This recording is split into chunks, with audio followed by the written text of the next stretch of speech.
Alright guys, this is the English summary of part 2 of the interview with Dave, where we were talking about the pros and cons of the Vayu wing. So let's start with some pros. I definitely asked Dave first and foremost about the foldable boom, because I think this is the thing that comes to your mind if you have seen or spotted a Vayu wing first. And he said Dave is a big fan of booms in general, as gliding through maneuvers sometimes requires switching your hand position slightly, or sometimes also not slightly, but a little bit more.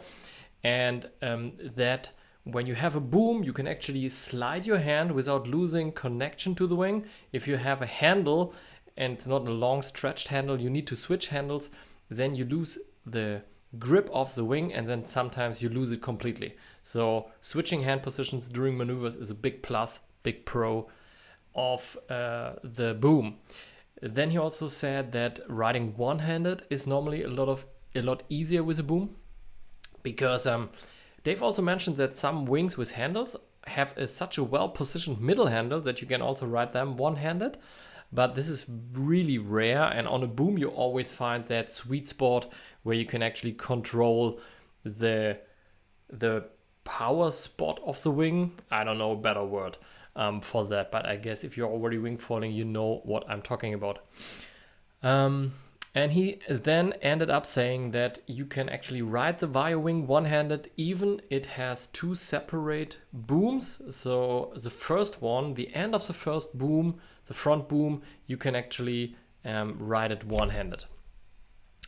Then I asked some, let's say more critique questions. I'm lacking the perfect word or the perfect vocabulary here, but I wanted to know, like, the Vayu boom looks like it has a pretty small diameter, and it also looks kind of hard on the marketing and promo pictures.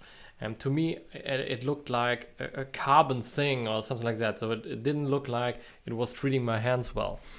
And Dave said that it's actually pretty nice to grab and has kind of soft finish on the boom. So that's something that you don't see if you just look on the marketing pictures. It looks like there's no foam or no grip pad or something like that on the boom, but actually it is there. I also have had two test wings here, and I can tell it has a pretty nice grip.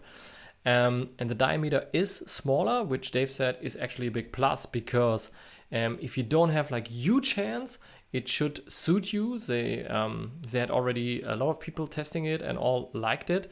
If you have huge hands, so that was my thought, you can actually add some grip tape or something like that from a bike store or whatever, or maybe a tennis racket, which then can add up that diameter. But actually, if you want to reduce the diameter of your boom, which sometimes you feel like you would love to do, in kiting and windsurfing, sometimes the boom is just too big a little bit, and then your forearms get tired super easy. So he actually liked that a lot.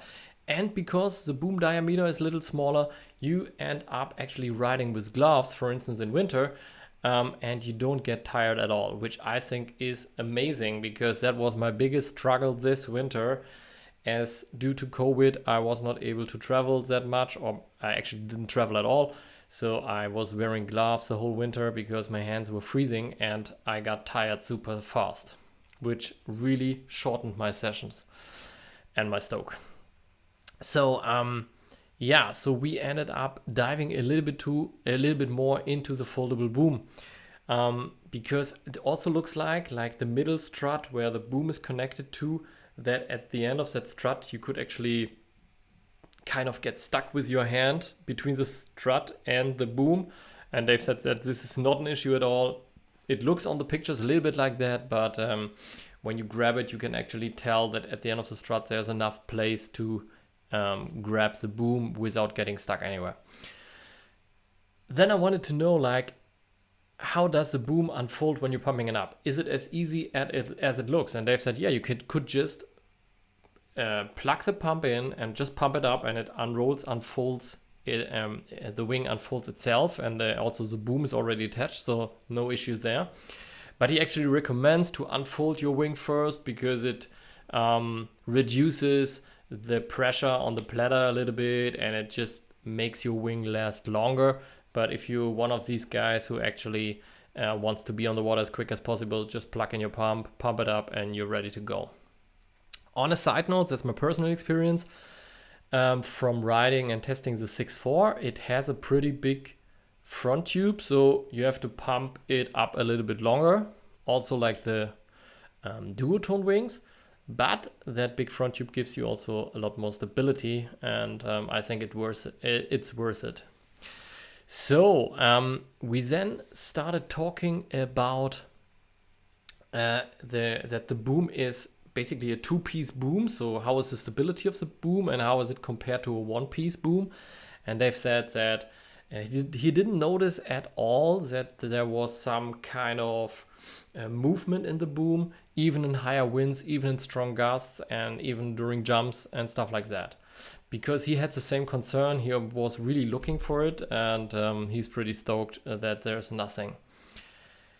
And then finally, I wanted to know like what pros does a combination of middle strut and boom bring to the market.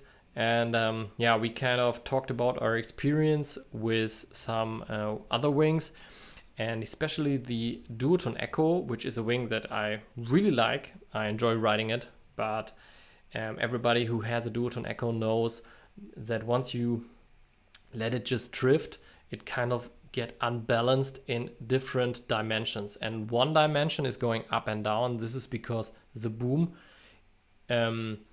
is unbalancing the wing in terms of front end weight distribution somehow. And as there is no middle strut, it doesn't reposition itself, because if you have a middle strut, it kind of works like an arrow. Like when you have a decent speed, a decent wind speed, the wing kind of gets into the perfect line again. And if you don't have a middle strut, that doesn't work at all. So if you have a middle strut over the boom, this really helps to balance your wing. And last thing we talked about was why is the Vayu wing missing windows? So the answer is it makes your life a lot easier, but also more complicated, at least from my point of view. So one thing is that and Dave also pointed out that there are actually 2 types of people who want windows and people who don't care about windows. So windows are definitely an advantage if you're riding on busy spots, or if you are if you're riding on spots where you might have boats passing by, stuff like that. But for the smaller sizes, they've said like the 3.4 and the 4.4, it's actually not an issue at all with every wing, because you can just easily move it when you're riding, and you can actually look around it or look over it or under it and stuff like that. So it's easy with the small sizes. For the bigger sizes, it comes into play when you're riding them on busy spots. So we ended up deep diving into the window discussion, and my personal 2 cents on this are I actually only ride windows now because it just makes my life a little bit easier, and it makes me feel better because I can have this surround atmosphere when I'm riding. But if you look on the market, there's a lot of wings that have bad positioned windows, and then you can't actually use them. So then you also have to move your wing. And then if you have bad positioned windows, it's actually a pain in the ass to have them, because the only advantage of windows is that you can look through them. But if you can't look through them, you have plenty of disadvantages, like you don't want to fold them, you don't want to crash on them, you don't want to touch them when you're trying to push your wing through the wind or something like that during maneuver, because they're easier to break as canopy. And also, from my point of view, I really love if a wing has no windows when I'm trying to fold it up and I'm pressing out the air and stuff like that, because I can roll it up and making it really small and neat package. But at the end of the day, I ended up riding windows, and we both agreed that Duotone actually has the best windows on the market right now, because they're very well positioned and the quality of the windows is pretty good, because that's also an issue with some other brands, that if you use them for a couple of weeks, the windows lose their transparency a little bit. So you just see maybe shadows and schemes and stuff through them. And then, the point of having a window gets actually compromised a lot. So, my last question was, how do you fold the Vayu wing?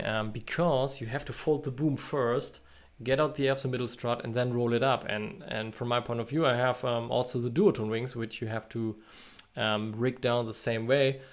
It's kind of an issue when you try to do it and it's windy, which most of the time is the case when I'm wing foiling. I'm on windy spots, and then the wind just catches something on the wing and it unfolds it again. And and I end up swearing about it. So Dave said, just pull one wing into the wind and then fold it up, and then also the weight of the boom helps a little bit to keep it down. So in low winds, that's everything he needs to do. And in higher winds, he just has his board or some other thing that he has with him on the beach on the middle strut, and then just rolls it up from two sides. And a pro tip from my side, if you end up being finished with one side rolled up and you don't have something to lay on it, maybe that is heavy enough, and even sometimes I put my board and my foil on it and it's not heavy enough, so if I roll up the other side, the side that I'm already done unfolds itself at least a little bit. That's a pain of the ass. So if you have the first side totally rolled up, just take your leash, which should be your wing leash, which should be at the front of your wing, and just turn it around this roll a couple of times, and maybe end up with the leash on your boom or on your handle or wherever, and that gives it enough stability that when you roll up the other side, it should stay as it is. That's my pro tip. And we have 2 more videos with Dave in English that I summarized for you guys. Check them out. See you there. Get down.